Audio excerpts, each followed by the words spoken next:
Assalamualaikum warahmatullahi wabarakatuh.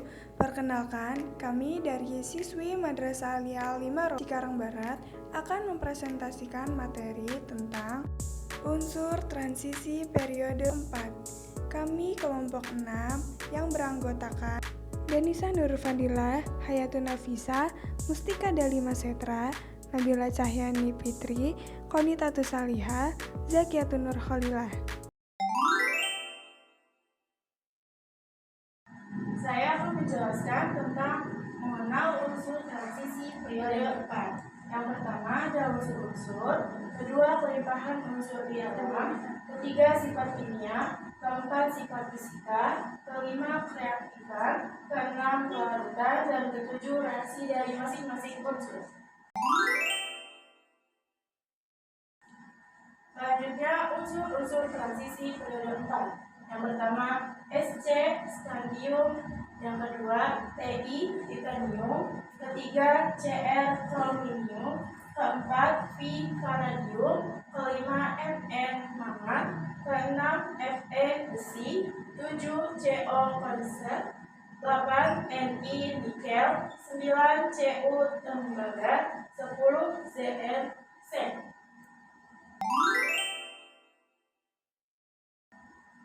Dan ini contoh gambar unsur transisi periode 4. Selanjutnya, pelimpahan unsur di alam. Unsur-unsur transisi periode 4 terdapat dalam bentuk oksida, sulfida, dan karbonat. Hanya tembaga yang dapat ditemukan keadaan bebas maupun dalam bentuk senyawanya. Keberadaan unsur-unsur transisi dalam bentuk oksidasi dan sulfida disebabkan unsur-unsur logam yang berasal dari perut bumi terdesak menuju perang bumi akibat tekanan magma. Dan ini ada tabel dari unsur, pelimpahan unsur di alam, dan produk yang dihasilkan atau senyawa. Selanjutnya di sini tabel dari unsur, pelimpahan unsur di alam, produk yang dihasilkan atau senyawa. Dan ini juga ada tabel dari Co vokal, Ni nikel, dan Cu tembaga. Selanjutnya ada kegunaan unsur transisi periode 4. Yang pertama ada Sc sodium sebagai filamen lampu yang memiliki intensitas tinggi. Isotop radioaktif Sc46 digunakan dalam beretang pelapis minyak sebagai agen penyulit. Dari segi isi padu adalah alloy aluminium stadium untuk industri aerokasa dan juga untuk peralatan sungkan, basikal, bat baseball, senjata api, dan bahan berprestasi tinggi sebagainya yang memerlukan. Selanjutnya ada Ti, titanium, sebagai bahan konstruksi, sebagai bahan pesawat terbang dan pesawat supersonik, sebagai bahan katalis dalam industri polimer, polietilen, sebagai pigmen putih, bahan pemutih kertas, kaca, keramik, dan kosmetik, sebagai katalis pada industri polimer, sebagai bahan struktural terutama dalam mesin jet, sebagai bahan pembuatan pipa, pompa, dan tabung reaksi dalam. Selanjutnya V, vanadium, umumnya digunakan untuk paduan dengan logam besi dan titanium. Vanadium V oksidasi digunakan sebagai katalis pada pembuatan asam sulfat dengan proses kontak baja vanadium. Baja sangat keras yang digunakan pada bagian mesin dan poros. Khas untuk membuat peralatan yang membutuhkan kekuatan dan kelenturan yang tinggi serta per mobil dan alat mesin berkecepatan tinggi. Selanjutnya Cr kromium digunakan untuk membuat pelat baja, campuran krom, Fi, oksida dan asam sulfat pekat digunakan sebagai pembersih untuk menghilangkan bahan organik pada alat-alat laboratorium untuk memberikan warna hijau emerald pada kaca.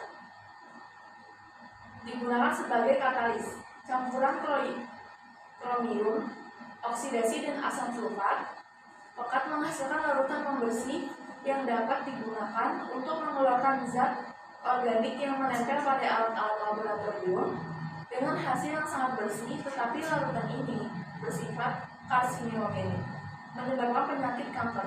Selanjutnya ada mangan. Dia digunakan untuk membuat baja, digunakan sebagai depolarisir dan sel kering baterai, dan untuk menghilangkan warna hijau pada gelas yang disebabkan oleh pemotor besi. Dioksidanya berguna untuk pembuatan oksigen dan klorin dan dalam peringatan pengeringan cat hitam. Senyawa permangatannya adalah oksidator yang kuat dan digunakan dalam analisis kuantitatif dalam pengobatan. Selanjutnya ada CO atau cobalt. Dia untuk membuat paduan seperti baja perak atau stainless steel. Isotop cobalt digunakan untuk perawatan pasien kanker. Ada Ni atau nikel, digunakan untuk melapisi logam yang lebih reaktif. Perunggu nikel digunakannya untuk uang logam atau perak Jerman. Lalu ada bargo perhiasan logam Cassien.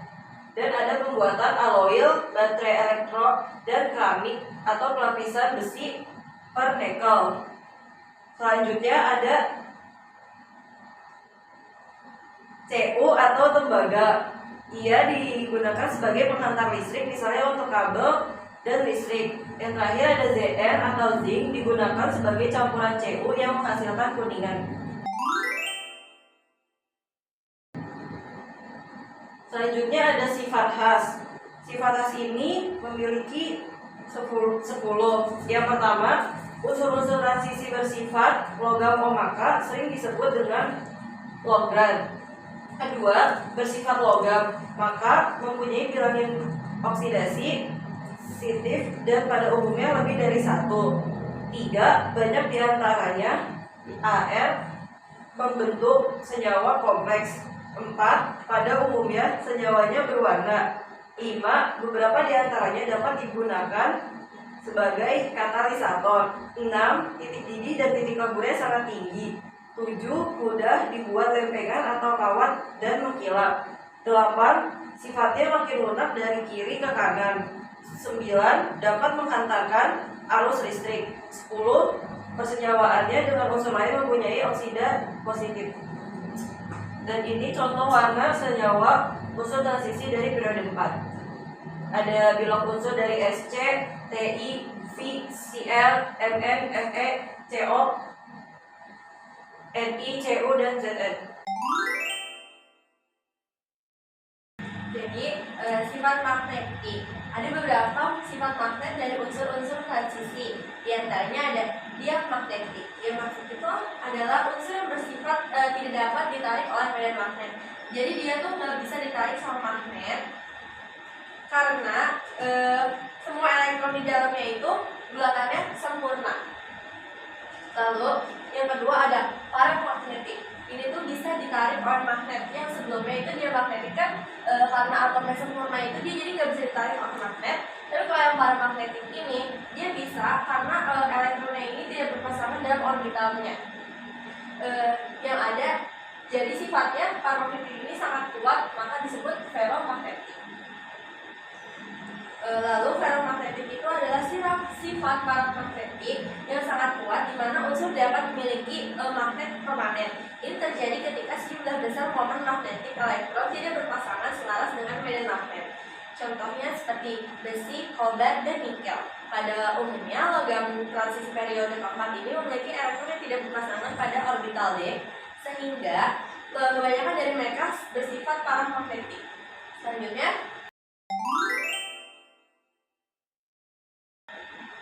sifat fisika dan kimia. Yang pertama ada jari-jari atom. Jari-jari atom itu logam transisi periode 4 berkurang dari skandium hingga ke zinc. Hal ini disebabkan karena muatan si inti atomnya itu bertambah nomor atomnya yang menarik elektron jadi lebih dekat ke inti sehingga jari-jari atomnya itu mengecil. Selanjutnya yang kedua ada energi ionisasi. Energi ionisasi itu cenderung bertambah dari dari skandium ke zinc. Kan kalau sebelumnya yang jari-jari atom itu dia berkurang dari skandium ke zinc. Nah, sementara yang energi ionisasi ini dia bertambah dari skandium ke zinc. Nah, ini tuh energi yang ionisasi itu energi yang diperlukan untuk melepas suatu elektron dari suatu atom. Peningkatan energi ionisasi ini terjadi karena peningkatan muatan inti efektif yang semakin besar sehingga ikatan di antara elektron dan intinya semakin kuat sehingga membutuhkan lebih banyak energi untuk melepaskannya. Dengan demikian, sifat-sifat ini itu sangat mencerminkan karakteristik yang unik dan dari unsur-unsur transisi di mana konfigurasi elektron dan orbitalnya sangat mempengaruhi sifat magnetik dan energi yang diperlukan dan untuk ionisasi. 3. Konfigurasi elektron kecuali unsur Cr dan Cu. Semua unsur transisi periode keempat mempunyai elektron pada kulit terluar 4s2, sedangkan Cr dan Cu terdapat pada subkulit P-S1. Yang keempat, bilangan oksidasi. Unsur-unsur logam transisi cenderung memiliki bilangan oksidasi yang bervariasi karena mereka dapat kehilangan elektron dari subkulit 3D dan 4s.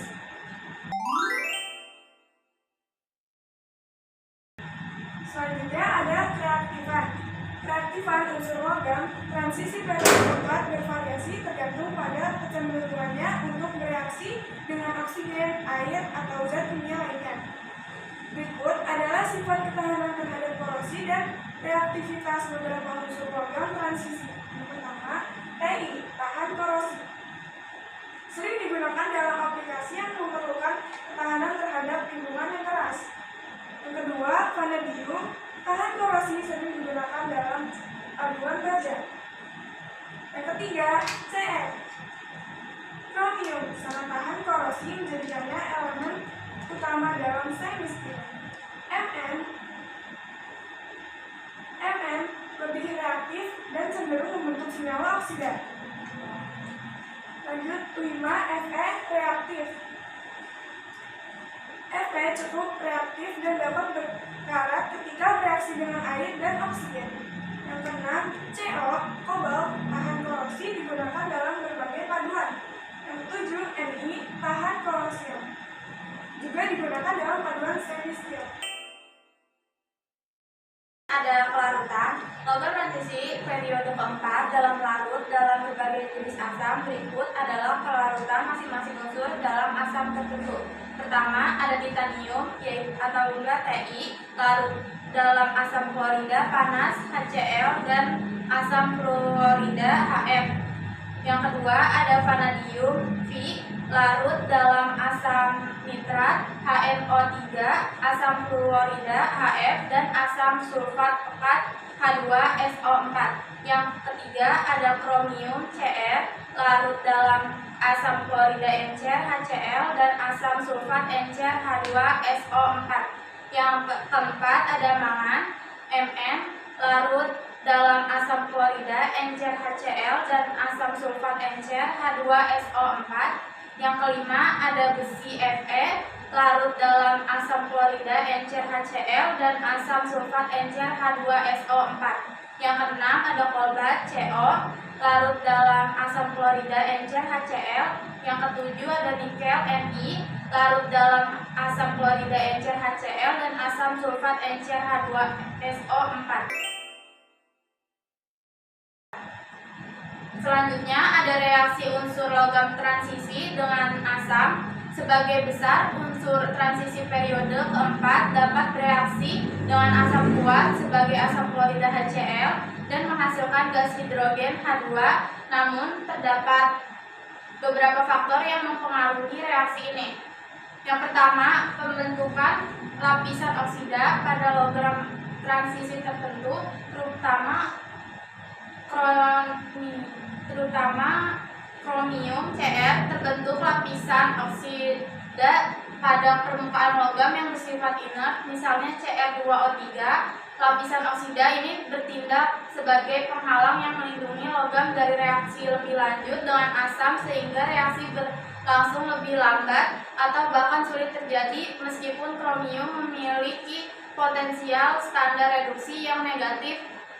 Lapisan oksida ini membuatnya tidak reaktif dengan asam. Yang kedua, reaksi lambat atau tertahan kebanyakan logam transisi periode keempat akan bereaksi lambat dengan asam encer karena lapisan oksidasi yang terbentuk dapat menghambat reaksi langsung dengan asam, misalnya besi Fe dan nikel Mi. Dapat bereaksi dengan asam encer tetapi membentuk lapisan oksidasi yang mengurangi kecepatan reaksi. Yang ketiga, pengecualian tembaga Cu. Tembaga Cu adalah pengecualian di antara logam transisi periode keempat karena tidak bereaksi dengan asam encer seperti HCl untuk menghasilkan gas hidrogen. Hal ini disebabkan oleh potensial standar reduksi tembaga yang positif yang membuatnya stabil dan tidak mudah teroksidasi oleh H+ dalam larutan asam encer. Kesimpulannya, kelarutan unsur transisi periode keempat larut dalam berbagai jenis asam bergantung pada jenis dan konsentrasi asam. Misalnya TI larut dalam HCl panas dan HF, sedangkan Cr dan Mn larut dalam HCl encer dan H2SO4 encer. Yang kedua, ada reaktivitas dengan asam. Sebagai besar, unsur transisi periode keempat dapat bereaksi dengan asam kuat menghasilkan gas hidrogen. Lapisan oksida pada logam seperti Cr2O3 pada kromium dapat menghalangi reaksi lebih lanjut dengan asam. Tembaga Cu tidak bereaksi dengan asam encer untuk menghasilkan gas hidrogen karena stabil secara termodinamika dalam asam encer. Sifat-sifat ini membuat unsur transisi periode keempat sangat berguna dalam berbagai aplikasi kimia dan industri, khususnya yang melibatkan ketahanan korosi atau reaksi dalam lingkungan asam.